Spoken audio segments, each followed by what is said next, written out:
J'ai expliqué à Maman Alexandra que tu Mhm, m'as mis dans une situation terrible. mhm, C'est un peu comme si j'étais piégé. Je t'avais dit, si c'est quelque chose de sérieux, ce que je pense là, moi je ne peux pas m'engager dedans maintenant. mhm, Je ne peux pas. Parce que j'ai fait 12 ans, perdu 12 ans, mhm, investi 12 ans, mhm, 7 ans où j'étais avec la maman de ma malade.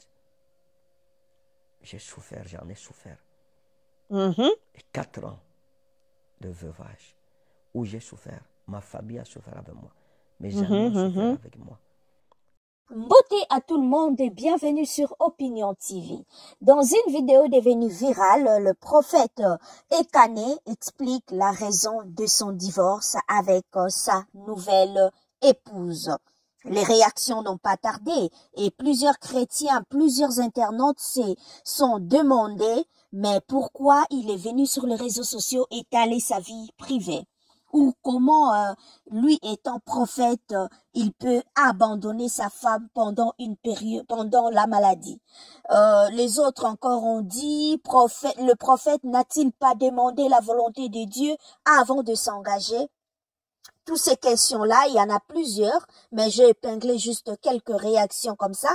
Et je dirais simplement, la réponse n'est pas vraiment compliquée. Ça me fait penser directement au frère Matou Samuel, au pasteur Camille Makosso ou récemment au pasteur Marcelo Tounassi. C'est qu'ils ont vécu après la mort de leurs épouses, comment ils ont été traités, accusés. Ça fait mal et je comprends sa réaction, je comprends sa décision. Ma réponse est bien simple. En gros, je dirais, pour moi, là, ça n'engage que moi, hein, sa décision est bien fondée. Il refuse que les gens, l'opinion l'accuse encore une fois d'être à la base de la mort de sa femme. Comme cela s'est fait avec sa défunte épouse qui nous a quittés il y a de cela quelques années. Et l'actuelle, la femme qu'il a épousée récemment là, elle est atteinte d'une maladie grave. Voilà la raison pour laquelle l'homme de Dieu Abendina Enzoto. Le prophète a raison car le mensonge est l'une des raisons pour lesquelles on peut divorcer.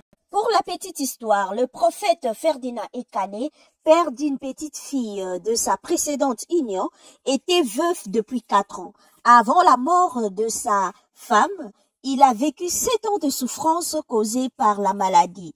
Entre la prière, le traitement, Dieu avait décidé de rappeler sa servante auprès de lui.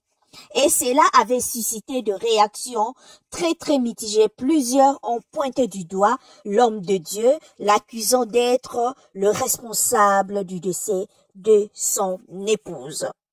Il n'est pas le premier serviteur de Dieu à avoir perdu sa femme et être accusé d'être derrière la mort de celle-ci. Vous vous souviendrez, comme j'avais cité plus haut, le pasteur Marcelo Tounassi récemment, il a été accusé, Camille Makosso, Mathieu Samuel, le pasteur Kambiri. Et voilà, la liste est tellement longue. Donc, le monsieur a fortement souffert de cette situation, de la mort de son épouse, de paroles méchantes, de paroles blessantes, sans même se soucier que la personne traverse un moment tellement dur, tellement difficile.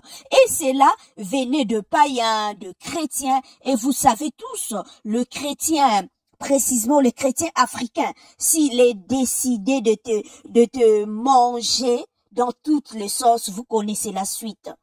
Donc, il a été traîné vraiment dans la boue, le monsieur que vous voyez. Je me rappelle de cette période-là. Et après 4 ans de veuvage, enfin, le bout du tunnel, il raconte la charmante Alexandra. Et le parent de celle-ci se sont opposés à la célébration de leur union. Déjà, là, il pouvait déjà comprendre que quelque chose n'allait pas. Moi, je pense que l'erreur avait déjà commencé là. Parce que la famille qui s'opposait à ces mariages vit en France. Et pour contourner cela, le prophète est allé jusqu'en Bangui, en République centrafricaine, où réside une autre partie de la famille pour remettre enfin la dot auprès de ses grands-parents.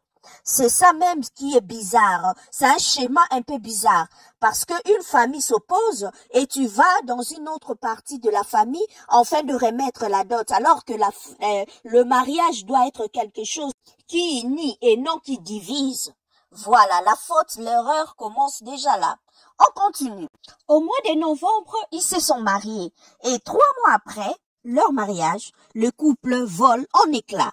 Selon les explications de notre cher prophète, son épouse, Madame Alexandra, lui aurait caché une maladie grave dont elle souffre depuis plusieurs années.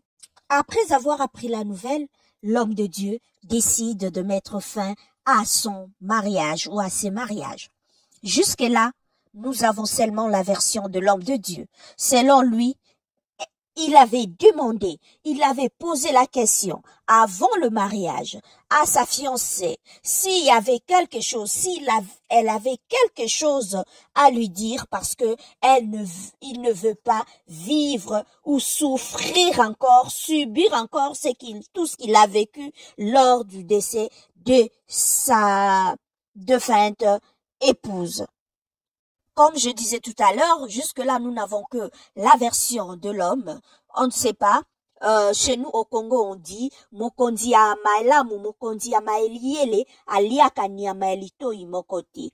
Bref, pour dire que tu peux pas poser un jugement juste avec une seule version de la chose. Il faut écouter tous les deux parties. Voilà. Merci à vous tous de nous avoir suivis. Si c'est la première fois que vous êtes tombés sur notre chaîne, abonnez-vous. Merci pour votre attention, votre fidélité. Vous étiez sur Opinion TV. En tout cas, revenez de temps en temps nous suivre. Ça nous fera énormément plaisir. Et du fond du cœur, nous vous disons merci de votre attention. Merci infiniment.